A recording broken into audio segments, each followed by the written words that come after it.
ultimately, I do think when we talk about violence in our communities, that addressing poverty, right? Because if you ask me, poverty breeds violence. If you look at almost everywhere, or every study where violence or poverty exists, you see violence.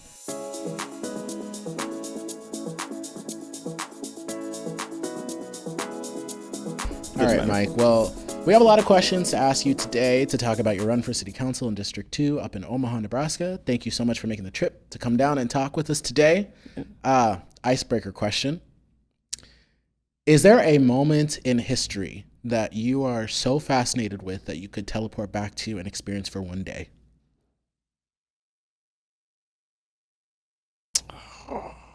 This is crazy. It could be an event. It could be a time period. I think like any time in Harlem with Malcolm X, like just seeing like the nation. I think like just seeing how they operate. Sure. Yeah. I would say probably then. Black empowerment movement. Yeah, Harlem. Yeah. Like Good music too. yeah, like I would like to see it like at its height. Yeah. Like I think it would be super dope.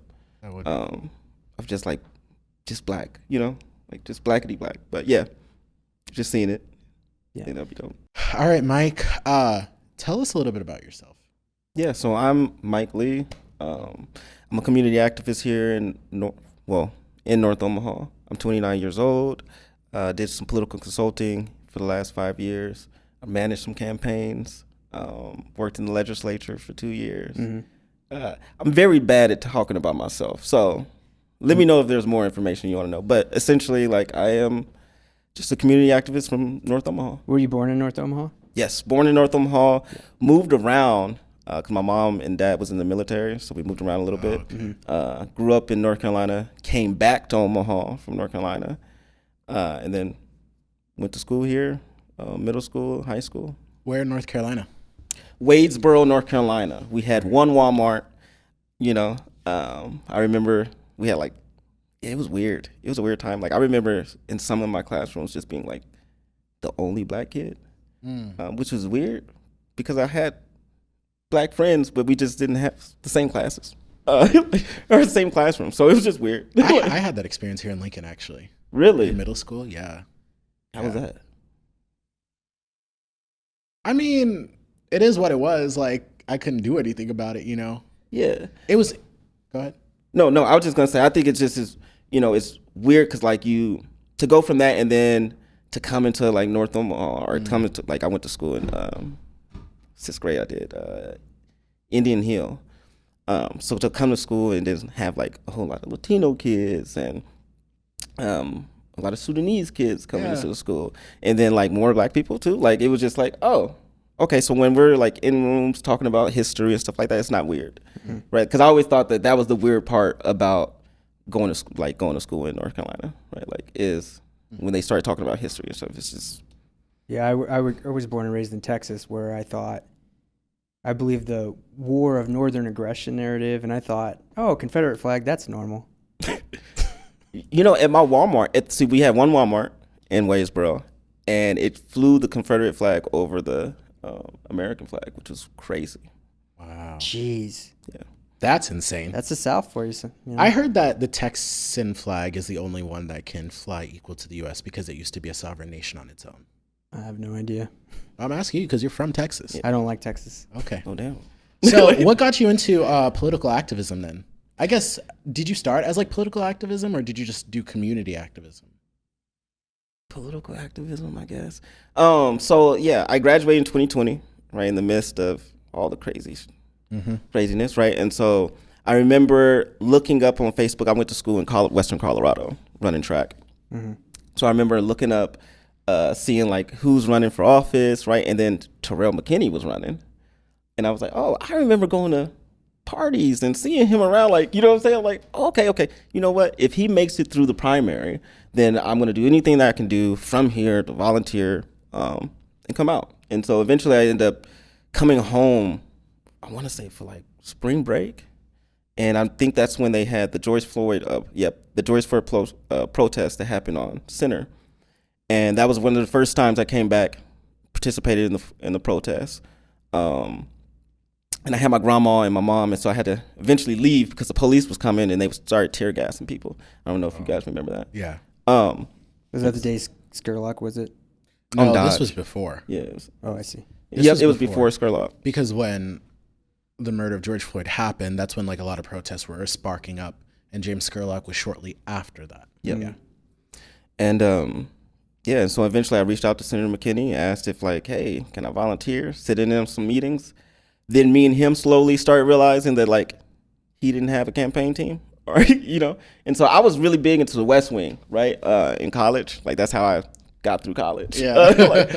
And so like I just wrote him up a 2-week plan. It was like, you don't have to listen to it. I got this from the West Wing, and I asked some questions. So I hope that this 2-week plan gets you through, right? And so I was going to go back to Colorado and just train because I was still thinking that I was going to run track professionally.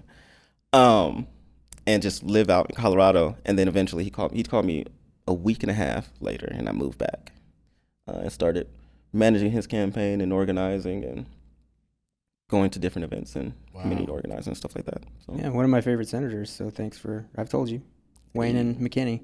Wayne and McKinney. So thanks for helping him out. Senators. Yeah, of course. They're not the most popular with us, but they're the most effective. Yes. He's cool. I like Wayne and McKinney. They're cool people.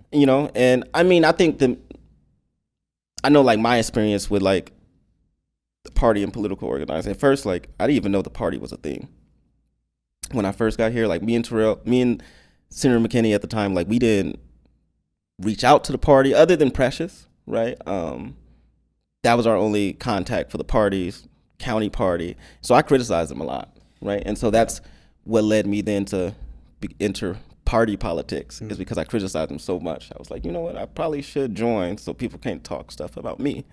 Criticizing from the outside, you know what I'm saying? Like, and I'm not doing nothing, so might as well. It's a common experience, unfortunately. And I mean, I've voted in every election since 2009 here in Lincoln. I'd never heard from the county party, from the state party, and it's just like, man. There's a big misinformation gap. Well, not misinformation. I would say lack of information gap. Mm-hmm. For a while too, because I didn't even know too much about the state party, the local party. I just remember starting getting mailers from Elliot Bostar, because that's my senator. And prior to that, I'm just like, I feel like I pay good enough attention. So I'm just like, all of a sudden I started getting from him and that other kid, that guy Jacob that was running against him. And then after that, I feel like after 2020, a lot of people started becoming more visible and stuff because, crazy moment in time. Yeah. Like I knew the state party because they communicated with McKinney, and he was involved with the Black Caucus during that time. So I knew what they provided. County party, not at all. Did not know if they didn't know who was who. So like it is frustrating, especially when you're first starting off, trying to figure out like who to talk to or if you want to get involved, right? Like, I'll say it is tough being a Democrat in a quote unquote red state. Funding, talent, not necessarily going to the state parties inside a red state like that, and also like the DNC was like hollowed out after 2008, and it's just been really ineffective for state parties. They lost a lot of funding to pay staff, so it's a mixed bag for sure. So you studied political science, right? Yep. That's what you graduated with. Okay, cool. So you obviously worked on some successful campaigns. You worked with Senator McKinney, not once but twice, right? And then you also hopped on and helped out Ashley Spivey. Yes. Which we're really excited about her. Yeah. Her campaign was probably the most the surprise of the cycle. Yeah. So. No, I'm super proud to be involved in both of those campaigns. Yeah, for sure. Two of the biggest triumphs, especially Spivey. Spending only a fraction in the primary, but making it. Pounding the pavement. You guys were out there knocking them doors, right? It Beating down the block. It was crazy every day. Wow. But it was dope. 150 votes. How many doors are you knocking right now? I have not knocked a door yet. Difficult during the winter, isn't it? It is definitely difficult. I just been trying to, I guess for me, making sure that I was wrapping up everything that I needed to do with assisting Senator McKinney and now Senator Spivey. Yeah. Right before I just officially announce and I don't want to be selfish, right? Like, so my main thing is like, I got to get their work done before I can work on the campaign. So once I got that done, now I'm just finishing setting up the campaign and getting everything ready. So after this week, I plan on knocking doors. Nice. Yeah, it's very tough for city elections when you got to start early in the winter. Look, as long as we don't have snow, like y'all got snow already on the ground, like as long as I ain't got snow, I'm okay. Okay, I hear a lot from like the Democratic Party talking about how they want to empower young people. But from what I've seen, it's like we do elect some young people, and then they get in there and they kind of just don't. They kind of just don't actually do anything. It's just business as usual. So like, how do you intend to keep from going about business as usual?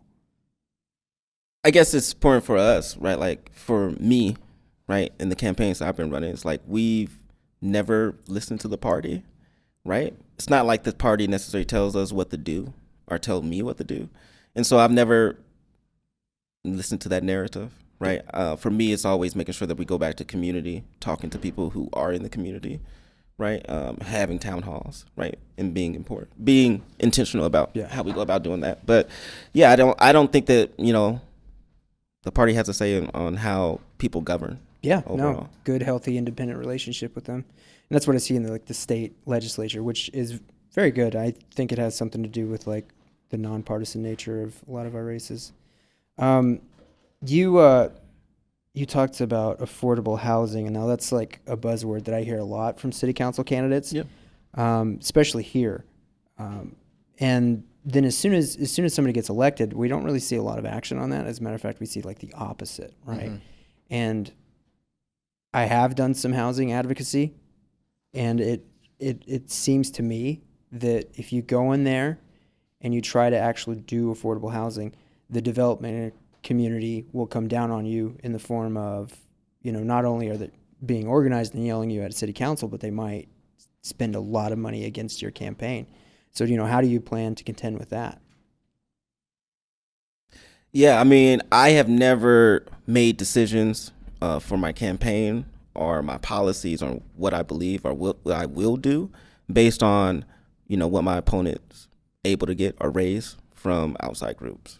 Right, I'm not banking on their money, and so be it. If they call themselves being mad and don't want to donate to the campaign, right? My campaign is for the community. It's every campaign I've ever worked on has always had its own independence, right? Mm-hmm. And so even if we've gotten money from a donor, right? Let's say that they invested in criminal justice or in particular with the ankle monitors, right? We've turned back money. Right, like I've returned money on a campaign because it's against our our ideas and beliefs. So you're not going to let the money drive your decisions, is what you're saying? Like, nope, not at all. Pretty much every city councilor that I've seen, they let the money just drive their decisions, whether it's the money they get or the money they're worried about their opponents getting. So how do you plan to kind of bolster your independence from that kind of thinking? So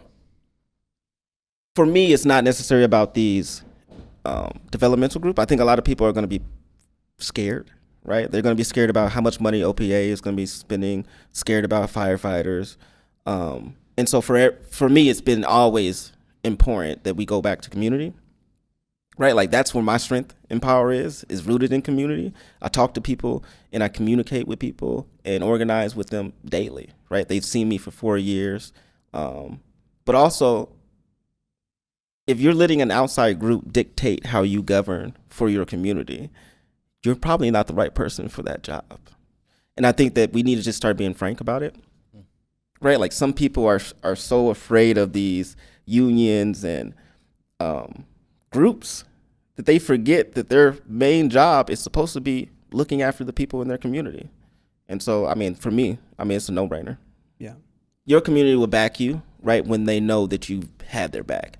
Right, and you're not looking at it for personal gain, right? Because I think a lot of people get into these positions of power for personal gain to build their portfolio up and raise more money, or for looking at their current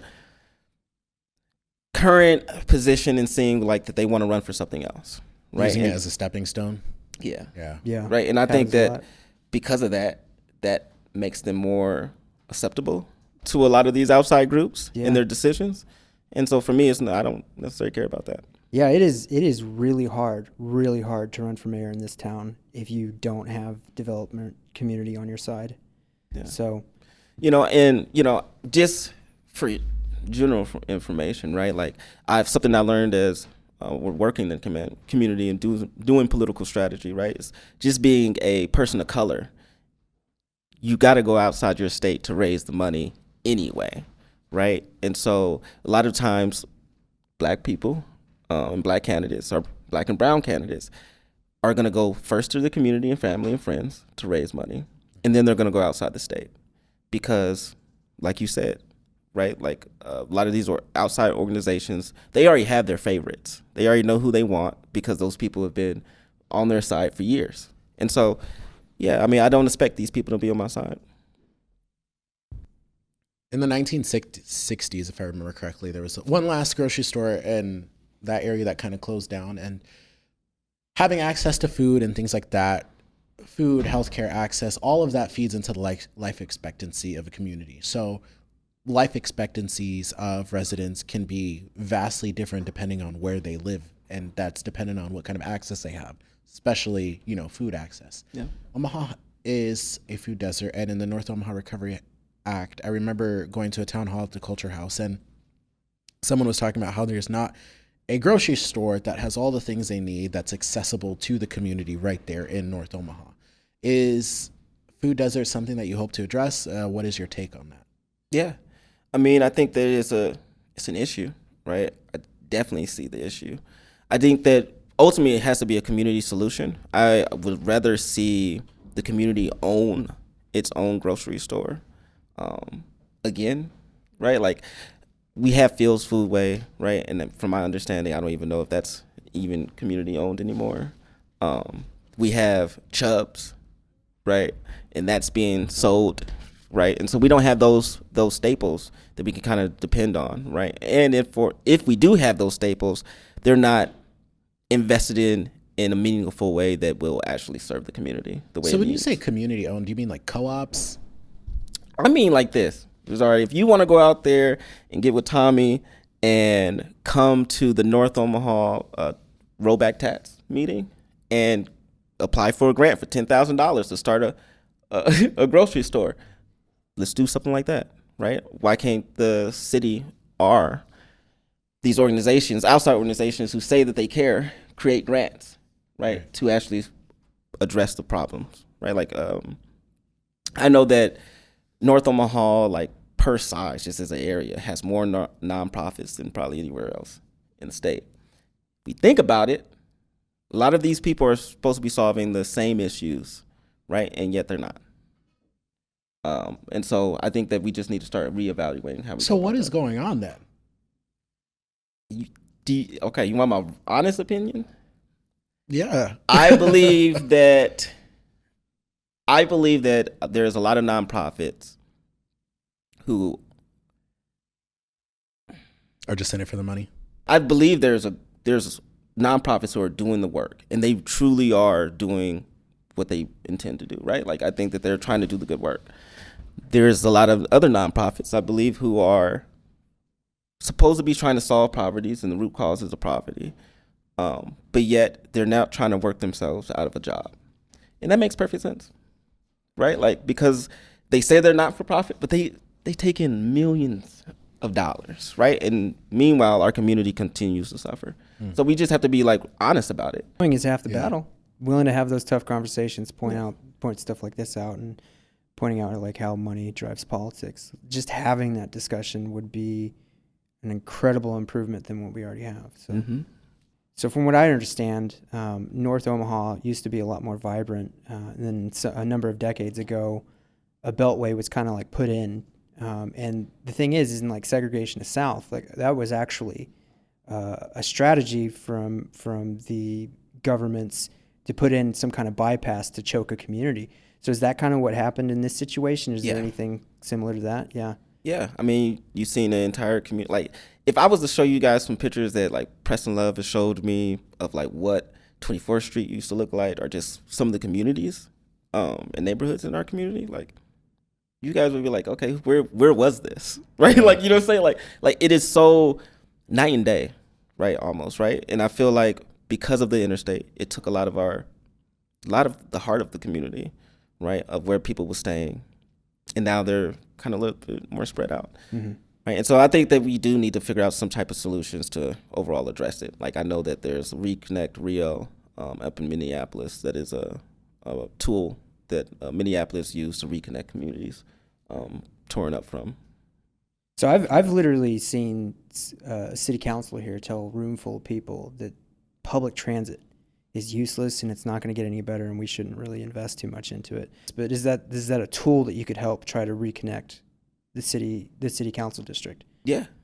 I mean, I think that specifically for Omaha, right, like investing in lines to and from North Omaha is going to be transformative, right? Like I think if we invest in transportation, because a lot of times our people in our community has to go outside of their community to get a livable job, a livable wage, right? You know what I'm saying? And so they're working in out west, right, in Ralston, all over the city, right, but not necessarily in our communities. And so until we can figure out the job problem, we need to figure out transportation issues, right? And so I do think that we can invest into our transportation issues. And it doesn't look like a streetcar that's not going into North Omaha. What do you think about that? You know, I don't understand it, but if we get the streetcar to go down 16th Street, I'm happy. Yeah, you could be there making sure that happens. Yeah, I heard that whole streetcar, and I said it before. It's just a way to skyrocket property value for the places that it's going down. Definitely could. Happened in Milwaukee when I was there. They talked about, we're going to expand this to all the corners of just downtown. Yeah, somebody lied. Yeah, like you're lying, dog. You know, but that's, it goes into like my earlier conversation when I talked about my fear of gentrification for the community, right? Like when they talk about the streetcar, I know Justin wanted us to go down 16th Street, right? But that area is now prime and open to be gentrified, right? Like there is a lot of land on 16th Street that could just be bought up. And I know it is being bought up by like Blair, the Blair Freeman Blair group. So you know what I'm saying? Like it's just, you need somebody at the table who's going to be able to understand that, right? Who can see it, who also understands the community and who will work in favor of the community, right? Yeah. I can see a city councilor who works to be insulated from the development community would be a great voice to make sure that you don't just see lots like bought up and really expensive apartments put in instead of actual affordable housing. Yeah. So yeah, especially for young people, right? Like I want to say the medium age in North Omaha, at least in LD11, was 27. And so when you talk about that, like only affordable housing, like we need to talk about affordable housing. Like I am one of those people who are suffering from not being able to find affordable housing, right? And so what's your rent like? I don't pay rent. Like currently, I did pay rent. My rent was $1,200, and that was for a 1-bedroom. Crazy. Damn. So where are you at now? Well, I'm back. Look, I'm with moms. Okay. Exactly. Look, that's what the community. Black people know for sure. No judgment. That's normal for in real. other cultures, and it's becoming really normal for millennials and probably Gen Zers because we just don't have a lot of economic opportunity. Yeah, I used to work in student loan servicing, and I remember parents would call in and be like, "What do you mean? Like, their student loan payment's going to be $500, $600, $700 out of college?" They were just like, "Dang, now I know why kids are moving back home with their parents because this is like." For some people, like $700 student loan payment, that's their mortgage payment. Bruh. Ain't that crazy? Bruh. Look, I was looking at some apartments and because also part of the problem is like the housing availability that we have in North Omaha is also geared towards elderly people or college students now, right? From Crayon, right? Coming down on the 30th Street corridor. So we need to actually talk about investments for young people, right? I think that's the main thing, right? Like, because the young people are actually getting priced out of their house, and now they're getting priced out of the state. Oh, it's I think something like 50% of millennials are living at home, having to move back in. Yep, that's the reality, and it's very difficult to like tell our elder elected officials, like tell them about this kind of struggle. Like they just don't see it that way because it used to be. Need to work harder. It used to be you could just walk into a business and here's the resume right on the table. And if I did that today, people were like, "What are you doing? Get out of here." Look, I know that there's some people who's talking about like wanting to educate the community on the importance of home ownership. But when the community doesn't have the money, when it lacks the investment that it's supposed to get, right? Or we don't address the needs that we're supposed to address, how the hell are we supposed to be talking about home ownership? Yeah. Right? Like, I haven't even thought about home ownership, right? Like, mostly because I can't afford rent. You know what I'm saying? Like, so how am I supposed to, a mortgage? Yeah. We're talking crazy. I got friends here who pay $1,300 for an efficiency apartment, and my mortgage is about the same. And it's just like, why? And they can't develop a credit, I guess, because they can pay a $1,300 a month rent, but the bank won't let them take out a mortgage where it'd be $1,300 for a mortgage. Which is wild. So I do want to ask you, you said one of your priorities is the OPD budget. Reevaluating it. What are your thoughts on that? Just overall, what's your overall perception and take on OPD? And the OPD budget is a huge portion of the city budget. Yeah, I know that like people are gonna get up here and they're gonna be upset when I say this, but honestly, $225 million for our police for OPD is crazy to me. Like, if you really think about that, we spend the same amount of money that Denver spends on their police officers. Same amount, almost, right? It's crazy, right? But we also know that they invest in mental health. We know they invest into their parks and their transportation. I mean, their education, they invest doing that different ways, right? Like, so we know that they can spend that much money and still invest in other parts of the community. Why are we settling for a police budget that is overinflated? From what I understand, though, there's like a huge shortage. Right? It is. Yeah. Yeah. So if the possibility is making cuts, like, wouldn't the shortage just get worse? Well, I don't know necessarily if people deserve to be getting $70,000 straight out of the academy. So I mean, so you know what I'm saying? Like, well, I think we need to start evaluating how, like, pay, compensation, like they need to evaluate themselves is what I'm basically saying. But overly, I do not think, my entire thought, like, let's say we take $15 million away from their budget, invested into after school programs or crime prevention programs, right? We need to start thinking more proactive instead of reactive, right? And so I believe that they just want to keep, I believe Omaha and the mayor wants to be like, I'm strong on crime. Yeah, oh, they all do, tough on crime, right? Yeah. And so because of that, they just keep throwing this money at the police. And I don't necessarily see it as like, I just believe that we could do more than one thing with that money. Sure. Right. And I don't see why not. So I think the reason why they spend so much money, one of the reasons why they spend so much money, is to have a very high starting pay. You know, you said 70,000 right out the gate. Crazy. And I think that's because they can't attract anybody. Right. Because it's a dangerous job, you know? Well, it's not. Yeah. It's no. The public opinion of the police, especially for young people, is not good. That's why it's a dangerous job. Yeah, like. Right. But I'm saying no young people want to become cops because of their image. So it's just like perhaps rehabilitating the image of the police by making them accountable. I think that, and I think that there needs to be a serious conversation about the culture of policing.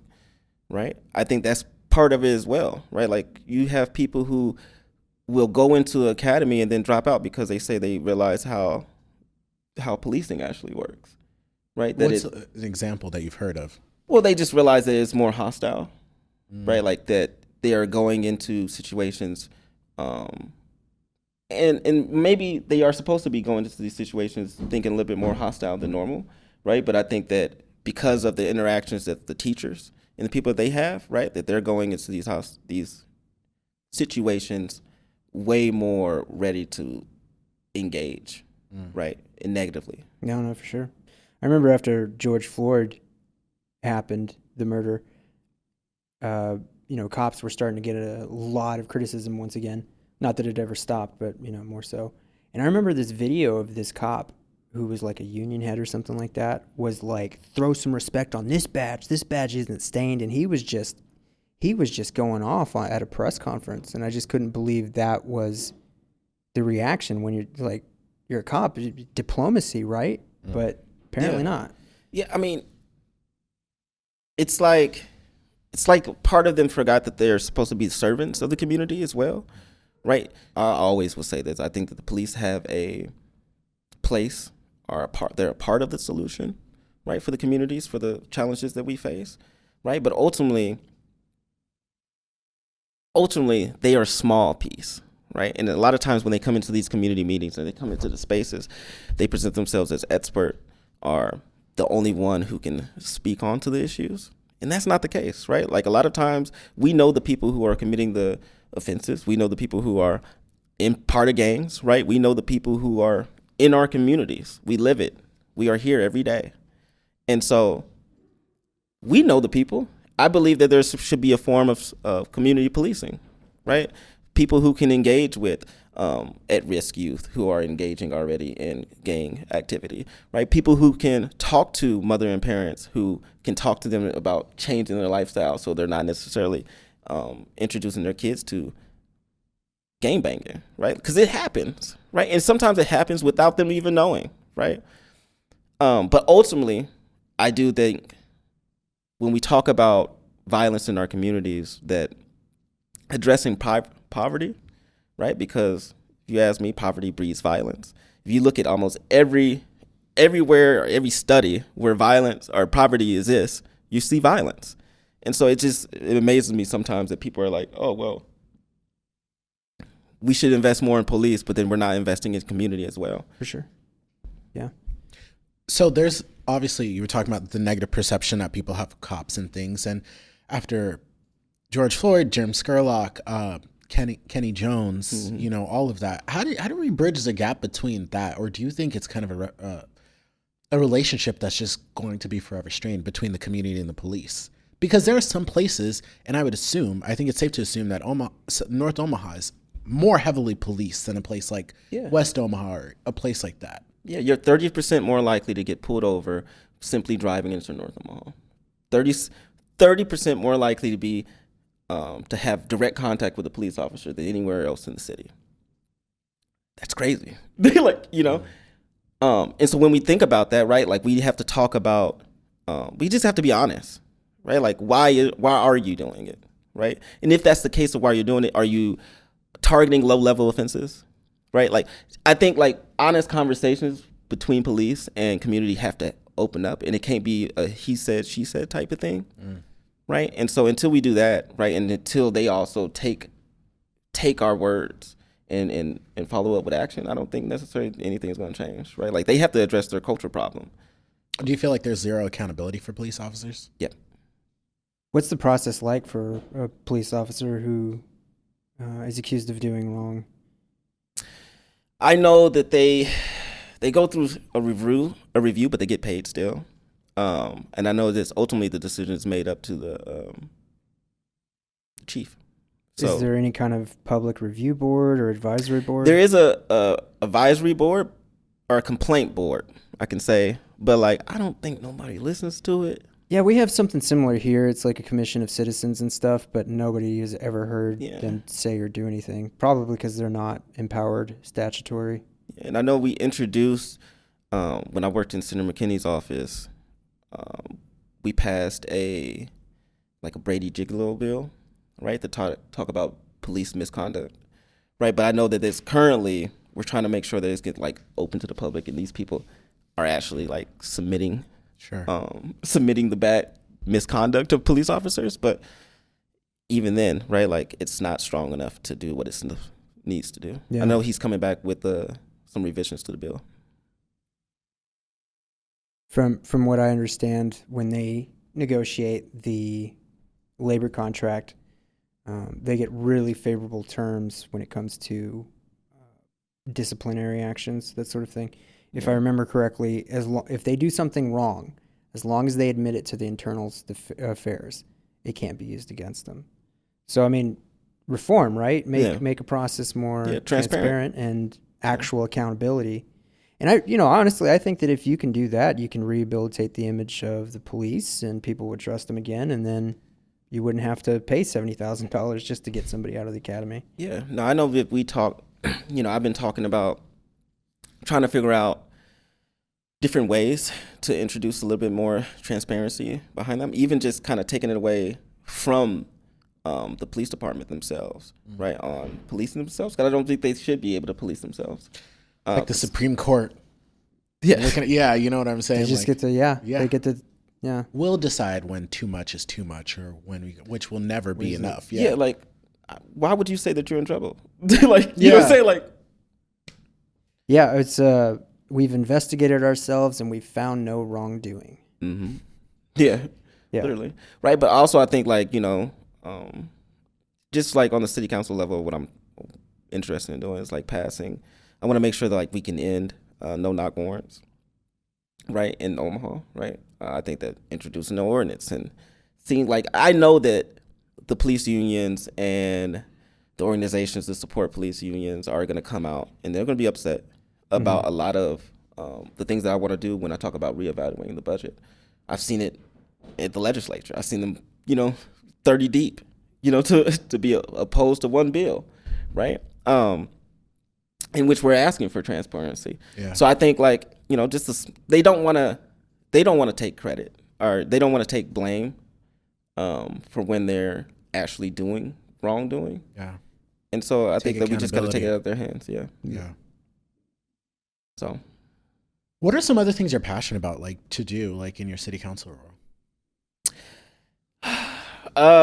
I'm passionate about trying to figure out, like, I know, so for my campaign so far, like, I got this cool idea that I want to meet with younger voters at Carter Lake on Sundays when it gets warmer, because that's like a common place that people meet.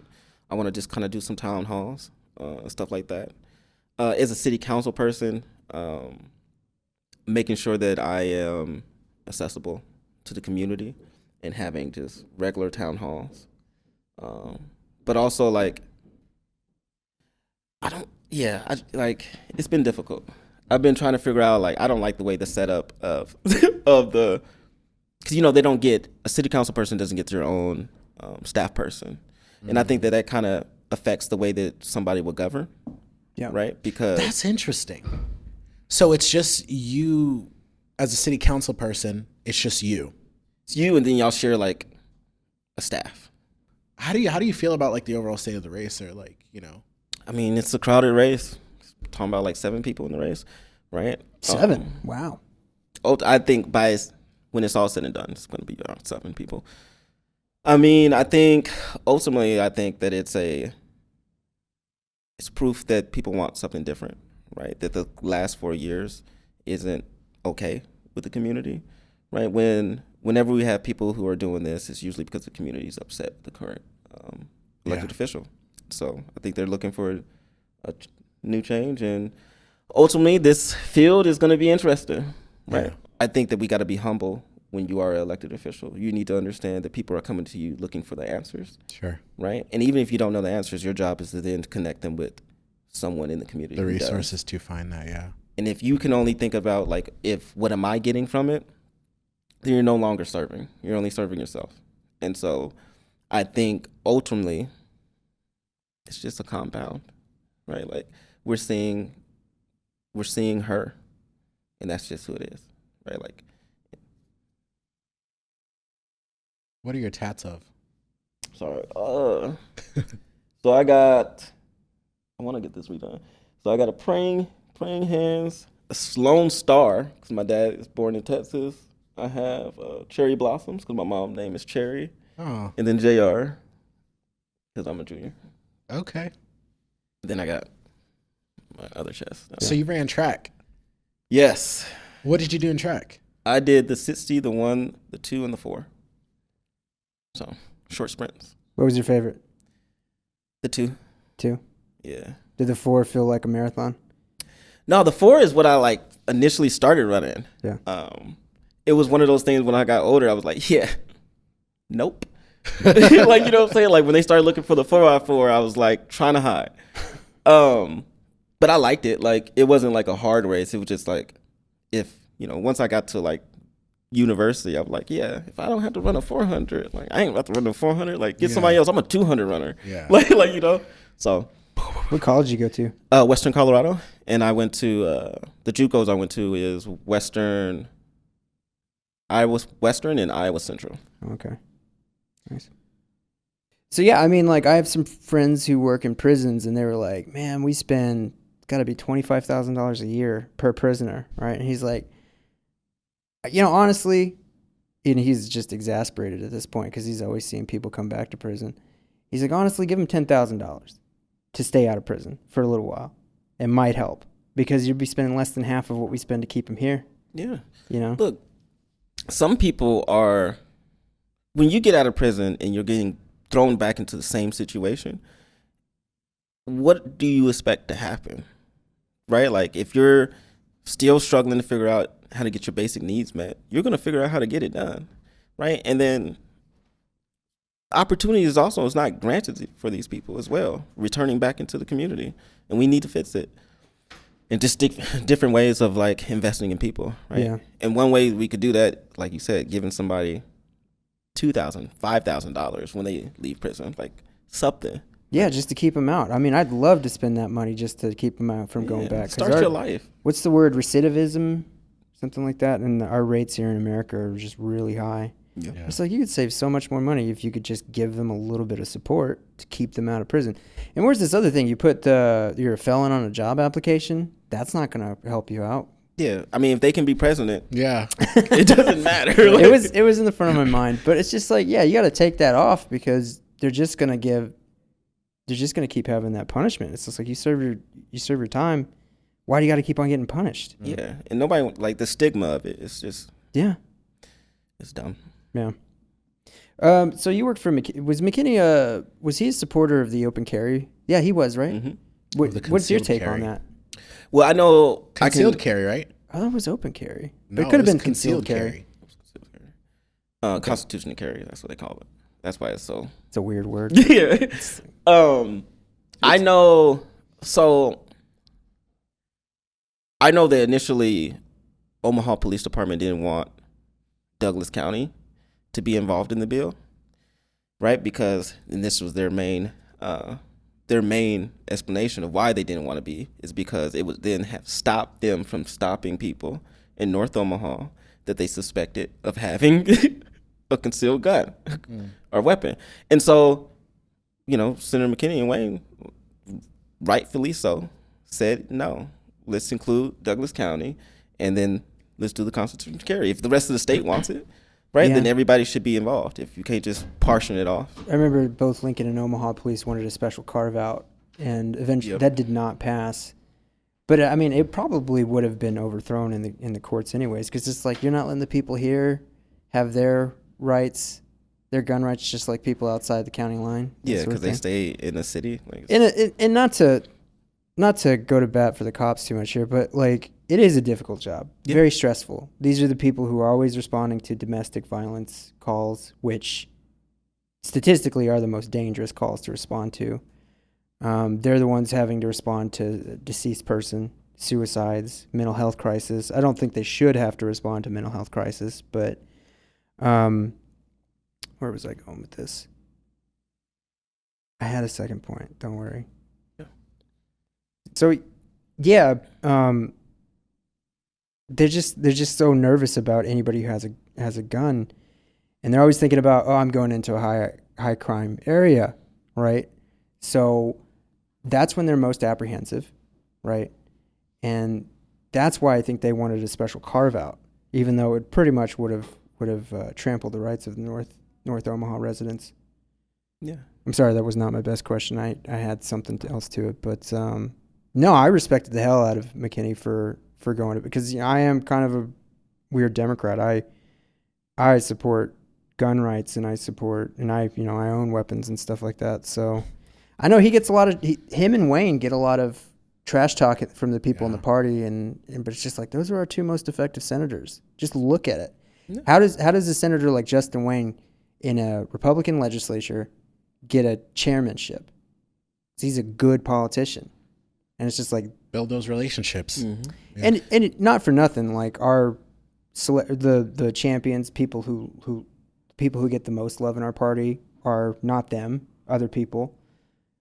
But it's just like, let's look at effectiveness, Mm-hmm. Look what you can do if you're willing to work with other people. So I'm sure that probably is rubbing off on you. Yeah, definitely, right? Like, one of the big things learning from them is grace, learning how to give people grace, and understanding that, because it goes back to like working together, right? Like, if I'm able to give you grace and not think the worst of you, then I can work with you and try to figure out common ground. Mm-hmm.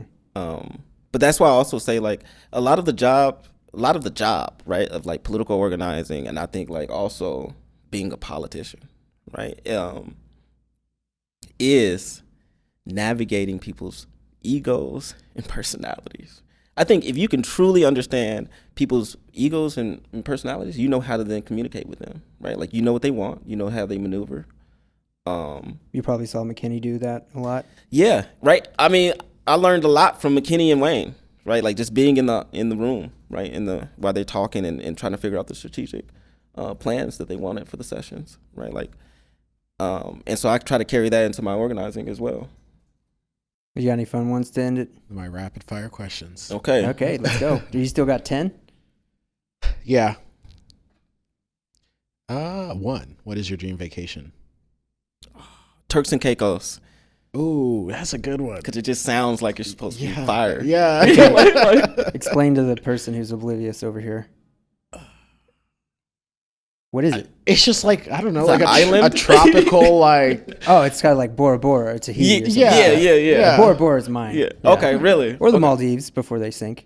Huh? The Maldives are going to climate change. They're going to sink. I didn't know that. I gotta, You get cut there. that one out. Yeah. Oh. No, I gotta get there before. I want to go to the Maldives. I want to go to Madeira, which is in Portugal. So they say Madeira is the Hawaii of Europe. Really? All right. So I'm a nerd when it comes to like camera gear and stuff like that and drones. And every year DJI has a Sky Pixels competition.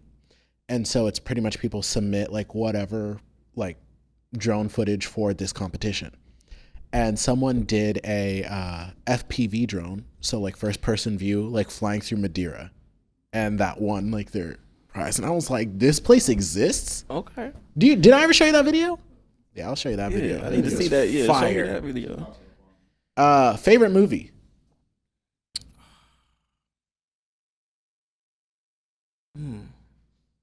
Favorite movie?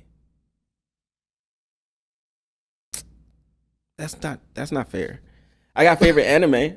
Okay. Favorite anime is definitely Naruto. Okay. Definitely. Okay, that sounds very generic. Shippuden. It's Shippuden. Oh, man, you're into anime, huh? Yeah. Yeah, I had a lot of friends who were into that. I just never got into it. That's my jam. Okay. Yeah. All right. Coffee or tea?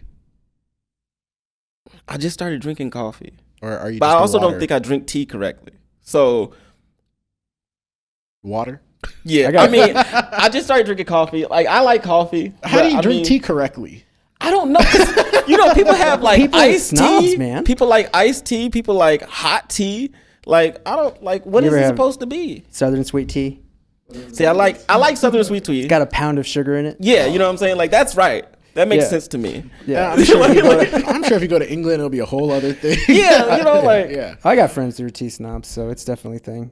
Tricky question. Dang. Early bird or night owl? Night owl. Me too. I'm up. Like, Bruh. up. Bruh, you want to ask me some political questions at 4:00 in the morning? I'm there. Oh, I'm not that deep. I'm there. Like, I be doing my greatest work. I be over here proud of myself. Like, I wake up at 5. I go to bed at 8.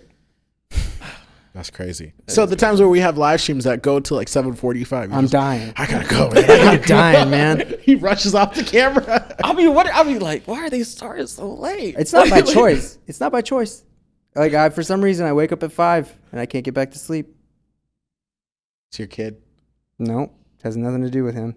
That's why because you said I was like, why do you send me text messages at 6, 7 a.m.? You're like, because I got a kid. Well, lately, Look at use that as an excuse. It's a good excuse. I mean, I've been waking up at 7:30. No reason, like no reason at all. I don't have That's an not a bad alarm. thing. It's just weird to me. You know, like I'm like I don't like every day I'm waking up at 7:30, and it's just like I need more structure in my life. I need to do stuff, get up and like go to the gym or something. Hardest thing, man. Favorite book?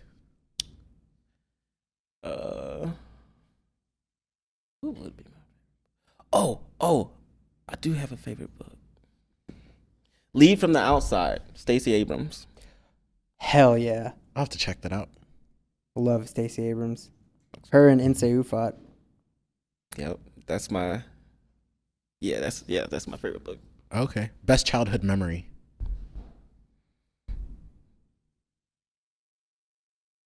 Okay. So when I stayed in North Carolina, when I stayed in North Carolina, it was like a clubhouse, but it was on the ground. So we like cleared out like this like forest part. Yeah. And I remember like that was just our play area. Those core memories, man. Bruh. Like we was getting in so much trouble. We used to do that too. Bruh. Snakes and stuff, like, it was in the country. Like so it was wild. Like that was some of my favorite moments, Yeah. With my cousins. It's like 13 of us just doing stuff. Dang. Is it still going? Yeah. Cool. Beach or mountains? Mountains. Colorado. I flew over the Rockies. I was like, wow, this is pretty. Bruh. Bumpy ride, huh? I don't like taking off from Denver Airport. I do not like that. Drop several feet in the air. Yeah. Well, it just feels like you're not moving. And I'm just like, looking out the window. Are we still going up? Yeah, Yeah. Oh, man. You just take it up. It's like, damn. Okay. The worst turbulence I've ever felt was when I was going to South Sudan the second time.